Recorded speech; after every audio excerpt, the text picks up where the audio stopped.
12 വർഷം രക്തസ്രാവം ഉണ്ടായിരുന്ന ഒരു സ്ത്രീ യേശുവിനെ കുറിച്ച് കേട്ടിരുന്നു.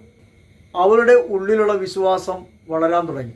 അവൾ പല വൈദ്യന്മാരുടെ അടുക്കൽ ചെന്നു ചികിത്സിച്ചു. രോഗം കൂടുകയല്ലാതെ കുറഞ്ഞില്ല. അങ്ങനെ ഇരിക്കുമ്പോഴാണ് അവൾ യേശുവിനെ കുറിച്ച് കേൾക്കുന്നത്. അവളുടെ വിശ്വാസം വളരാൻ തുടങ്ങി. മാർക്കോസ് സുവിശേഷം 5-ാം അധ്യായം 21 തിരുവചനമാണ്. യേശു പോലും അറിയാതെ യേശുവിൻ്റെ വസ്ത്രത്തിൻ്റെ വിളിപ്പിൽ ഒന്ന് സ്പർശിക്കാൻ അവൾ ഉള്ളിൽ വിചാരിച്ചു. ജനക്കൂട്ടത്തിനിടയിലൂടെ കടന്നുപോയ യേശുവിൻ്റെ വസ്ത്രത്തിൻ്റെ വിളിമ്പിൽ അവൾ സ്പർശിച്ചു. തൽക്ഷണം യേശുവിൽ നിന്നും ശക്തി നിർഗളിച്ചു.